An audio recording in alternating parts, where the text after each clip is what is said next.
Olá! Hoje é dia da gente falar de política, da boa política. Meu convidado tem uma ampla experiência de lutas, prefeito da cidade de Sapiranga e atual secretário de governo na cidade de São Leopoldo. Humano dedicado e solidário, natural de Mata, filho do seu Marcelinho e da dona Nedi, é formado em Direito com pós em Gestão Pública. Marido de Ederlei também está cursando História pela UFPEL. Pai da Sabrina e do Cal, foi vereador e prefeito de Sapiranga por 2 mandatos. No estado, foi secretário adjunto do governo Tarso e atualmente é secretário-geral de governo do prefeito Ari Vanazzi em São Leopoldo. Hoje teremos uma conversa de peso com Nelson Spolaor. Spolaor, muito bem-vindo para essa conversa de peso. Obrigado, Rodrigo. Uma alegria poder estar aqui para dialogar com você, dialogar com todos os telespectadores que te acompanham, que são muitos. Quero te agradecer essa oportunidade, é uma satisfação para mim poder estar aqui nesta conversa de peso. A dificuldade vai ser contar um bom pedaço da tua história em meia hora, porque é muita história para contar. Saiu do interiorzão de Mata aos 10 anos, Spolaor. Exatamente, Rodrigo e prezada população. Eu sou filho de um pequeno agricultor, de uma pequena agricultora. Meu pai morava lá no interior da cidade de Mata. A Mata já é no interior, né? Nós morávamos num distrito chamado São Xavier. E como meu pai trabalhava de meeiro, pequeno agricultor, eu acabei, na verdade, saindo com 10 anos de idade da minha família, né? Fui morar em casa de família para poder estudar. Lá no interior só tinha até a 4ª série e eu saí para fazer a 5ª, 6ª, 7ª e 8ª série. Fiz na cidade de Mata e em 1982 vim, na verdade, para Sapiranga. E vim para Sapiranga para... Sozinho, Spolaor? Sozinho. Com 14 anos? Com 14 anos de idade. Peguei o trem na cidade de Mata, vim até Santa Maria, fiz a transferência, na verdade, ali dos vagões, peguei para Porto Alegre, cheguei em Porto Alegre de trem e depois peguei o ônibus e fui até a rodoviária de Sapiranga. E eu tinha uma única família em Sapiranga que eu conhecia, que era filhos do casal de idade que eu morava lá na cidade da Mata, o seu Elma, a dona Sueli, famílias importantíssimas que moram em Sapiranga até hoje, me acolheram. E eu cheguei no dia 3 de março e nos próximos dias eu já estava, na verdade, dentro da indústria do calçado. Trabalhei na indústria de calçado, né, na Ibane, depois trabalhei no Musa, trabalhei no Flama, né? Fui trabalhador da indústria do calçado, com muito orgulho, com muitos colegas de trabalho junto. E quis o destino da vida, Rodrigo, que eu estivesse para além do trabalho, do chão da fábrica. Comecei nos anos de 1984 para 85 a participar da Pastoral da Juventude, uma ala da Igreja Católica, mas com uma visão humana, libertadora, de que os seres humanos podem, né, com a sua fé, com crença em Deus, construir um mundo melhor aqui na Terra, entre os seus irmãos. E eu militei participando da Pastoral da Juventude, criei uma visão de que é possível a gente construir um novo mundo. Quem te convidou para participar lá, Spolaor? Olha, eu tenho meus amigos, por exemplo, Paulo Viquetti, né, é um amigo meu, que veio de São Luís Gonzaga, era ministro da Eucaristia, né, me convidou que eu fosse participar da Pastoral da Juventude. E nós tínhamos um grupo que nós, todos os sábados, final de tarde, início de noite, nós nos reuníamos no barracão da Igreja Católica, Nossa Senhora do Caravaggio. Nós tínhamos um grupo que era chamado JUP, Jovens Unidos por um Ideal. E o nosso ideal era construir, de fato, um mundo humano, um mundo de Deus, com que homens e mulheres pudessem viver bem, ter oportunidade de emprego, viver com dignidade, com liberdade, com democracia, construir os seus laços, né? Conviver socialmente e serem felizes, sem acúmulo, sem exploração, sem ganância, mas com um olhar de que a sociedade, os seres humanos, possam, na verdade, ter uma convivência fraterna, harmoniosa, e neste mundo a gente desfrutar de convivência, alegria e fraternização. E aí eu comecei a participar da Pastoral da Juventude, nós íamos na Nossa Senhora do Caravaggio, mas na frente deste prédio tinha uma comunidade que morava com o esgoto correndo a céu aberto, que não tinha luz, que não tinha água. E não adiantava nós entrar no prédio, querer rezar dentro do prédio e sonhar com um mundo melhor e sair para o lado de fora e ver aquele povo ali sem a gente ter nenhuma atuação. Aí nós resolvemos ajudar a construir uma associação de moradores para esta comunidade lutar justamente por melhores condições. Lutar para ter água, lutar para ter luz, lutar para ter o seu esgoto canalizado. E aí nós começamos a movimentar através das associações de moradores.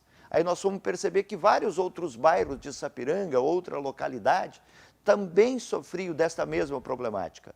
E começamos a construir um movimento comunitário. E assim nós desenvolvemos, né, na década de 80, né, um movimento extraordinário, junto com o movimento sindical, junto com as associações de moradores, com as pastorais, numa ideia de buscar melhoria para a comunidade. E fizemos isso com muito bom gosto e eu afirmo, não tem um bairro de Sapiranga que nós não estivemos presente. Não tem uma localidade que a gente não estava atuando junto, na realidade, como cidadão, como pessoa, como alguém que sonhava e continua sonhando por um mundo melhor. E aí, natural que o movimento político partidário enxergou essas lideranças ali despontando. Olha, Rodrigo, eu nunca pensei em ser candidato a nenhum cargo eletivo. Em 1992, fazia 10 anos que eu havia chegado em Sapiranga, o meu partido me convidou para que eu fosse candidato para fazer legenda política, porque nós precisávamos fortalecer, porque nós organizávamos o movimento, mas chegava na Câmara de Vereadores, não tinha um vereador que nos atendia. Nós chegava na prefeitura, não tinha um secretário que nos atendia. E o partido, o PT, me convidou para que eu fosse candidato e fizesse alguns votos para poder a gente eleger alguém que tivesse o compromisso com a transformação e com a vida do povo. E eu disse, mas eu nunca pensei em disputar um cargo eletivo, mas vou falar com meus amigos. E fui falar com meus amigos e meus amigos acharam importante que eu fosse candidato. E eu fui candidato em 92, fiz 5.000 panfletinhos, preto e branco, e disse, na verdade, no nosso panfleto, só o nosso histórico, com a foto do nosso candidato a prefeito, o Antônio Machado, o vice, o Gilson Pinheiro, e disse que eu queria ser a voz da comunidade na Câmara de Vereadores. Com 24 anos. Com 24 anos. E acabei sendo vereador daquela cidade. Em 93, eu assumi a Câmara de Vereadores de Sapiranga. Depois, em 96, aí eu já fui o vereador mais votado do nosso partido na cidade, me reelegi. Depois, 2000, aí o partido já quis. O partido queria que eu disputasse as eleições de 96. E o meu coletivo achou que eu era muito novo e que eu não deveria disputar a prefeitura em 96. E eu acabei indo a vereador e acabei me reelegendo. E 2000, daí sim, daí 2000 fui candidato a prefeito. Aí ficamos em segundo lugar, né? Levamos o PT à segunda força política da cidade e passamos a construir, né, ações políticas e também disputar as eleições na cidade. Desde lá vocês vêm disputando esse espaço e protagonizando isso com os progressistas, né? Com o PP. Nós temos, inclusive... São 20 anos aí de embates. São 20 anos de diferenciação de projetos, né? Nós sempre atuamos na defesa dos interesses dos mais necessitados. A política só existe para a gente fazer transformação e ajudar quem mais precisa, quem mais necessita. Se não for para isso, ela serve para acumular, para os ricos ficar mais ricos e os pobres ficar mais pobres. E nós atuamos para fazer a diferença, justamente fazer com que o poder público possa arrecadar os impostos, o dinheiro, os recursos e investir em quem mais precisa, quem mais necessita. E eu tenho orgulho. A comunidade de Sapiranga me elegeu prefeito. Em 2004 disputamos as eleições. Nós tivemos um prejuízo pelo abuso do poder econômico. A justiça reconheceu. E eu assumi a prefeitura, Rodrigo, no dia 18 de outubro de 2006, o dia do meu aniversário, o dia que nasceu meu filho e o dia que eu assumi a prefeitura de Sapiranga. Assumi em 2006, os nossos adversários tinham dilapidado toda a prefeitura, eles queriam que eu assumisse, primeiro não queria que eu assumisse, né? Mas em caso de eu assumir, eles tinham um projeto de 3 meses me caçar, porque nós tínhamos de 10 vereadores, apenas um do nosso lado. Eles acabaram rejeitando o orçamento, extinguiram várias secretarias. A prefeitura ficou, na verdade, em condições que não tinha como você administrar. E eu não tinha como aprovar uma reforma administrativa na Câmara de Vereadores. Eu ganhei na Justiça o direito de nomear as pessoas, porque eles, na verdade, sucatearam absolutamente tudo. A Fazenda tinha 26 servidores, 13, 14 era cargo de confiança. Eles extinguiram todos, porque queriam viabilizar. Eu não tinha quem botar na recepção da prefeitura para poder receber as pessoas, mas não fechei a prefeitura nem um dia. Trabalhamos muito e disse, na verdade, vamos deixar para trás todo o processo de perseguição, de autoritarismo e vamos construir uma cidade de forma democrática, com liberdade, com envolvimento. E fizemos governos maravilhosos, com conquista. Culminou com a reeleição. Vamos conversar um pouco sobre esse governo e esse momento, né, à frente da Secretaria-Geral de Governo, numa cidade como São Leopoldo, né, importante, das maiores cidades do nosso estado, na volta do intervalo. Hoje, numa conversa de peso com Nelson Spolaor.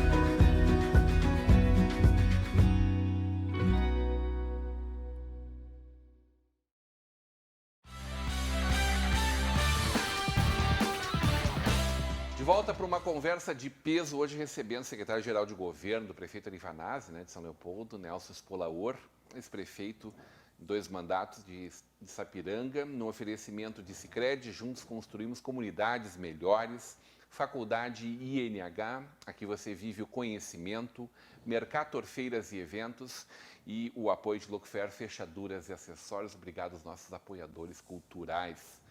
Spolaor, falávamos um pouco da tua chegada e aqueles momentos mais dramáticos na chegada à Prefeitura de Sapiranga. Mas acabou sendo um governo de muitas realizações, né? A gente falava em números aí fora do ar, 4.000 casas construídas, o índice de abandono escolar, que era altíssimo na cidade, reduzido a quase nada, né? Vários prêmios internacionais, inclusive de gestão na área da educação, por exemplo. Olha, Rodrigo, não há dúvida nenhuma, telespectadores, que nós transformamos a nossa cidade para melhor. Eu falo com muito orgulho, nós viabilizamos o acesso para 4.000 famílias que acessaram as casas. Algo que meus adversários nunca admitiram e não aceitam, faz disputa até hoje. Mas tem 4.000 famílias que receberam as casas em Sapiranga e que vivem melhor a partir da ação do nosso governo. Nós melhoramos muito a educação da nossa cidade, de forma democrática, de forma participativa, articulando com todos os trabalhadores da educação. Fizemos conferência, né? Levamos Fórum Social Mundial, levamos as direções de escola, professores para Fórum Social Mundial no Rio de Janeiro, no Pará, para poder discutir uma concepção de educação libertadora, transformadora, democrática, participativa, né? E envolvemos a comunidade. Com isso, nós elevamos o IDEB da cidade de 4,3 para 6,1 e Sapiranga passou a ter o 4º melhor IDEB do Rio Grande do Sul e o 37º do país. Diminuímos a evasão e a repetência, que em 2005, a evasão e repetência em Sapiranga em 2005 foi de 23%. Nossa. Nós diminuímos para 4,9%. Não estamos falando dos anos 70, anos 80? Estou falando 2005. Nós diminuímos para 4,9%. Nós fizemos busca ativa.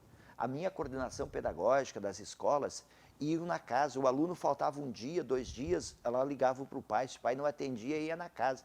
Fazia busca ativa para justamente trazer as crianças para dentro da escola. E assim, Sapiranga foi premiado como exemplo e modelo de educação para o Brasil. Ganhamos o prêmio Prefeito Amigo da Criança. E para além de que nós gostamos muito, de fato, tem um afeto especial com as crianças, nós fizemos contraturno escolar, nós tínhamos 14.000 alunos na rede, 8 mil participavam em contraturno escolar.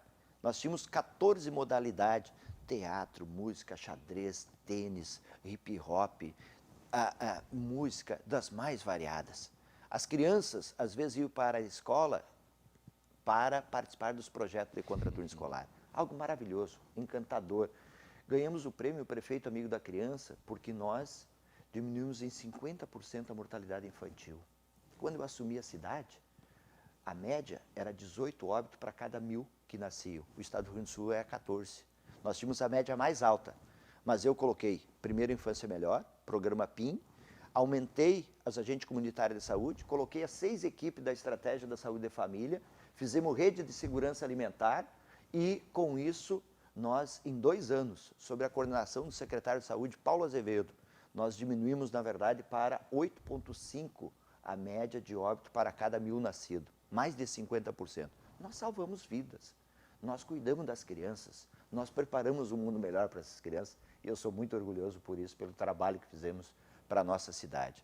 Assim como em outras áreas, conquistamos o IFSU, né, para Sapiranga, para um projeto de escola de técnica de formação, de qualificação, conquistamos a UPA para Sapiranga. Eu ia dizer a UPA, né, porque a saúde é esse ponto que mais bate na gente, né, assim, evidentemente que a educação, quando a gente fala, é essa coisa de futuro, mas que começou ontem já, esse futuro, né, que nunca chega o nosso futuro do Brasil, o país do futuro, né. Mas a saúde é aquela coisa que dói demais na gente no momento, né? E a dor do nosso povo é sempre muito grande, né? Como é que tu olhou para a saúde? Olha, eu estou falando, Rodrigo, eu construí, coloquei 6 equipes da Estratégia de Saúde da Família. As únicas equipes que tem em Sapiranga, não tinha nenhuma antes do meu governo, como não tem nenhuma depois. E olha, eu já saí do governo faz 8 para 9 anos. Os governos antes não colocaram uma equipe da Estratégia de Saúde da Família e posterior ao meu governo não colocaram mais nenhuma, porque eles não acreditam nessa política. Eu acredito na política de prevenção, eu acredito na política da agente comunitária de saúde, estar visitando a família, estar orientando o pai e a mãe, estar orientando para colocar a criança para fazer os testes do pezinho, para levar para vacinação, para levar, na verdade, para pesagem, para poder fazer toda a prevenção. Eu acredito na unidade básica de saúde. Por isso que eu construí a Unidade Básica de Saúde na Morada São Luís, no loteamento Ferrabras, no bairro São Jacó, no bairro Oeste. Por isso que eu acredito. Por isso que nós lutamos para ter a UPA na cidade. E por isso que eu coloquei 17 milhões dentro do Hospital de Sapiranga para evitar que ele fechasse. Num sistema de saúde preventiva, até um processo de acolhimento na unidade básica, na UPA e no processo hospitalar. E aumentamos as especialidades. Quando eu cheguei na cidade, nós tínhamos 1.200 pessoas na fila para fazer cirurgias, consulta de visão. Gente que morreu sem enxergar, porque a prefeitura, nos governos anteriores, não viabilizava, na realidade, o acesso de uma consulta oftalmo. Eu fiz. E me orgulho de ter melhorado muito aquela cidade. Assim como também nós fizemos obras de drenagem, de saneamento básico na cidade, campo de futebol, praças, encantamos a cidade, com muita satisfação. E eu faço política porque acredito, com amor, com paixão, com determinação, para a gente melhorar o mundo e melhorar uma sociedade. Construir quadra de esporte, construir ginásio, fazer asfalto de graça, como nós fizemos na cidade, mas olhar para este mundo que é encantador, que é maravilhoso, para que o sol que brilha, não brilhe para poucos, brilhe para todos. E dê uma oportunidade de brilhar para aquele que está lá no bairro, lá na vila, para os mais pobres, para que eles não passem fome, para que eles tenham oportunidade para os seus filhos, para que este mundo, na verdade, que nós queremos construir aqui na Terra, eles possam ter oportunidade. E é a política que pode trazer essa oportunidade. É a política com homens e mulheres comprometidos com este mundo. Não a política daqueles que querem acumular, excluir, deixar desempregado, passando fome, na miserabilidade, e outros, na verdade, poucos, poder desfrutar de tudo. Este mundo não é o mundo que eu aprendi lá na minha Pastoral da Juventude. Portanto, o mundo que eu aprendi na Pastoral da Juventude é este mundo da transformação e da mudança. Como é que foi o convite do prefeito Vanassi para que tu integrasse o governo dele, nessa volta dele, né, à prefeitura de São Paulo? Olha, eu conheço o prefeito... Já agora no segundo mandato consecutivo, novamente. Eu conheço o prefeito Vanassi desde a década de 80. Nós militamos junto nas lutas por moradia popular. Depois, quando eu fui vereador em Sapiranga, ele foi vereador em São Leopoldo. Depois, quando ele foi secretário estadual no governo Olívio Dutra, ele me convidou para ser chefe de gabinete. Nós construímos a política estadual de habitação no estado do Rio Grande do Sul, o Vanazzi sendo secretário estadual, eu sendo chefe de gabinete dele. E em 2004, ele disputou as eleições. Depois ele virou deputado federal, eu coordenei a campanha e ajudei a coordenar o mandato do deputado federal Ari Vanazzi. Depois, o Vanazzi, ele disputou as eleições em São Leopoldo em 2004 e eu disputei em Sapiranga, em 2004. Em Sapiranga, a Justiça, 2005, o nosso processo, que nós fomos injustiçados pelo abuso do poder econômico, o Vanazzi, em 2005, já tinha me convidado e eu fui secretário de Habitação em São Leopoldo em 2005. Em 1 ano e 10 meses que eu fiquei em São Leopoldo, 2005 e 2006, nós viabilizamos a contratação de 3.000 casas, entre apartamentos e moradias. E depois o Vanazzi concluiu o mandato, aqueles 2 mandatos dele, de 2005 a 2012, fazendo 10.000 casas em São Leopoldo. E agora, o prefeito Vanazzi, já em 2017, né, me convidou para que eu fosse secretário da Habitação em São Leopoldo, e eu assumi com muito bom gosto, porque tenho afinidade na política que o Vanazzi representa, porque o Vanazzi também é desta matriz, né, da luta, na verdade, das SEBs, da luta, na verdade, popular, da luta oriunda, na verdade, do movimento da moradia, do processo de transformação. E eu assumi a Secretaria da Habitação em São Leopoldo, novamente em 2017, fizemos o projeto Regulariza São Léo, nós entregamos 8.000 escrituras, eu vi famílias, eu vi pessoas chorando, eu vi a dona Ede Rodrigues, aqui da Vila Brás 2, quando nós entregamos a escritura na mão dela, que ela tremia, Rodrigo, e dizia, na verdade, eu achei que eu ia morrer e não ia deixar nada de segurança para os meus filhos. Hoje eu estou com a escritura na minha mão.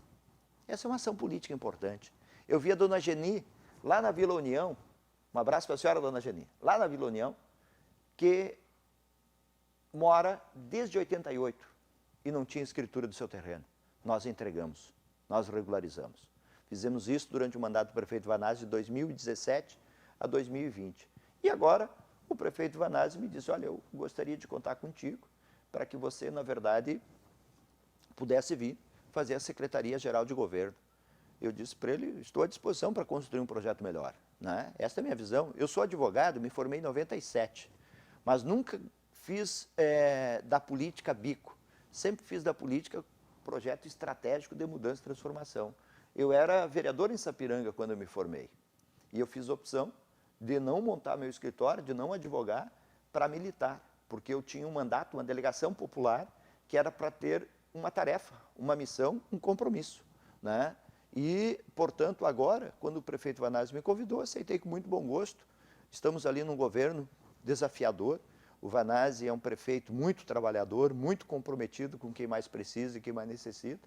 São Leopoldo é uma cidade com potencial enorme e nós queremos justamente viabilizar. Né? Tanto que, neste período agora, desses primeiros 6 meses deste mandato, que é o 4º mandato do prefeito Vanazzi, né? Mas o 2º consecutivo novamente, nós tivemos atuação muito forte na defesa da vida, né? Porque estamos, infelizmente, passando pelo período de muita dificuldade, né? Um processo pandêmico que nós não imaginávamos que no marco da nossa vida nós enfrentaríamos, mas nós quis a história que recaísse para nós e nós estamos enfrentando e salvando vidas. Né? São Leopoldo, o prefeito Vanazzi sempre tomou as medidas mais restritivas, né, em defesa da vida, tomando medidas, na verdade, que muitas vezes não são simpáticas, né, porque a população tem dificuldade de compreender, mas nós decidimos, nós criamos um comitê com representação da sociedade civil e do governo, e discutimos todas as políticas neste comitê, e eu coordeno este comitê, nesse 2º mandato do prefeito Vanazzi, com interface com vários setores do comércio, da gastronomia, né, dos empresários, dos trabalhadores, dos pastores, com representação das associações de moradores, né, de toda a comunidade mesmo. E definimos ali a política e as restrições. Claro que o governo tem opinião, e nós, de fato, se você for olhar, São Leopoldo é a cidade que tem a menor média do ponto de vista de mortalidade por 100 mil. Isso é fruto do governo que salva a vida, que está preocupado com as pessoas e que tem salvado vida. Mas também, se você for olhar, o que nós fizemos para isso?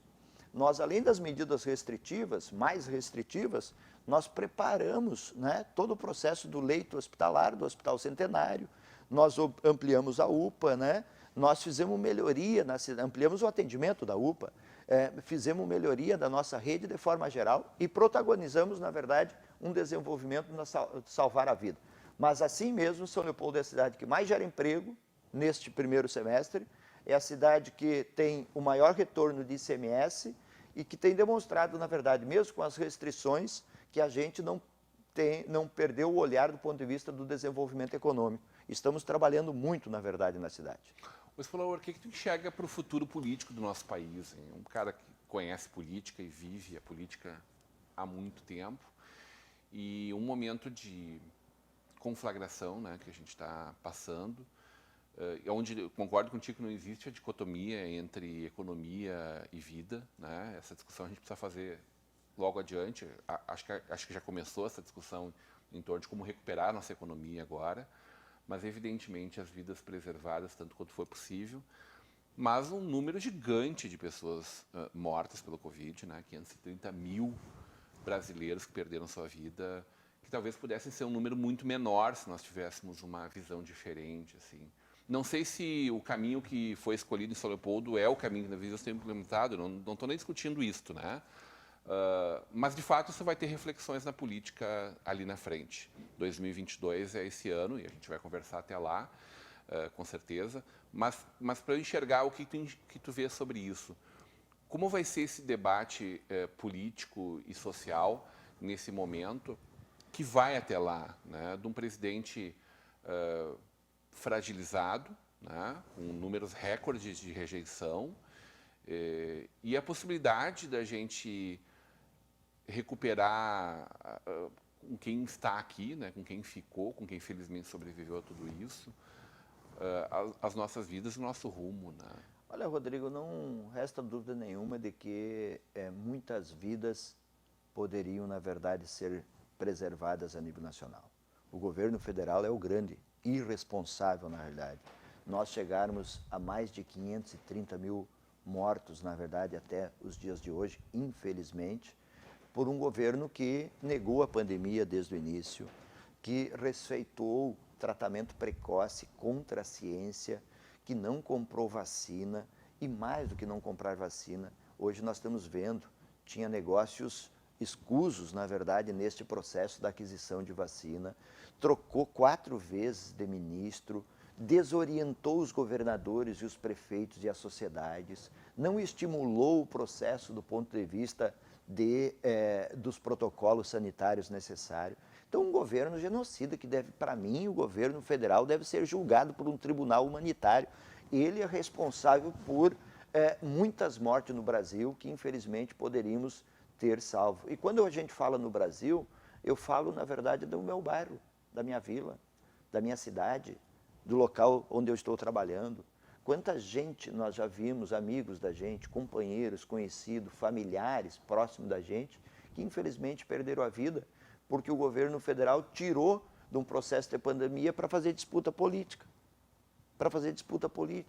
E não seguiu os protocolos da Organização Mundial da Saúde, da ciência, do mundo acadêmico, infelizmente. Então o governo federal é um grande irresponsável nesse tema da pandemia, tratou de forma negacionista e tem a sua responsabilidade e deverá ser julgado e apreciado, na verdade.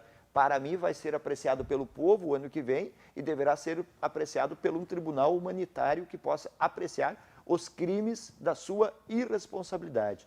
Além deste fator, o Brasil passa por uma crise profunda, além desta crise sanitária, porque o governo federal tem uma política de desmonte do Estado.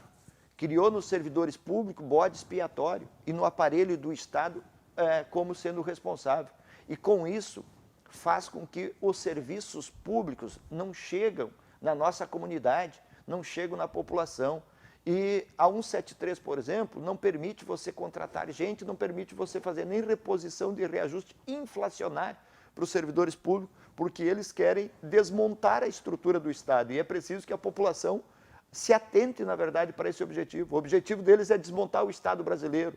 Desmontar o Estado brasileiro é não garantir para quem mais precisa, quem mais necessita, políticas públicas na área da saúde, na área da educação, na área social. Esse é o objetivo do governo que hoje está administrando esse país. Se não bastasse tudo isso, você olha, na verdade, todas as outras políticas econômicas e as outras políticas sociais. Olha o absurdo que é o preço do gás. 105, 110 reais o botijão de gás. Quanta gente hoje não tem dinheiro para comprar o gás para cozinhar, para esquentar uma água dentro da sua casa? Quanta gente não tem dinheiro, que está passando fome pelo preço, na verdade, que está o arroz? O arroz está 30 reais 5 quilos. A carne não vou nem falar, porque não dá para chegar perto do açougue para comprar carne, na realidade. O azeite, passar perto de um posto de gasolina para botar 6 reais e alguns centavos o litro de gasolina. Quando estavam 2,30, 2,80, 3 reais, tinha muita gente se manifestando, dizendo que estava muito alto, que isso é um absurdo. Hoje está 6 reais. E cadê aquela manifestação daqueles que reclamavam de que era 2,30, 2,80, era muito caro? Portanto, nós precisamos, de fato, estou falando da comida, estou falando, na verdade, do gás, estou falando, na verdade, do combustível, estou falando do desemprego. Nós temos quase 15 milhões de brasileiros desempregados e mais milhões e milhões desalentados, que são aqueles que não têm mais perspectiva de emprego e, portanto, não saem para procurar emprego. Este é o cenário nacional.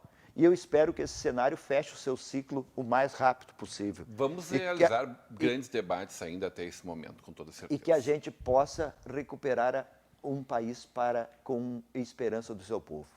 Tá bem. Esse é o nosso desejo.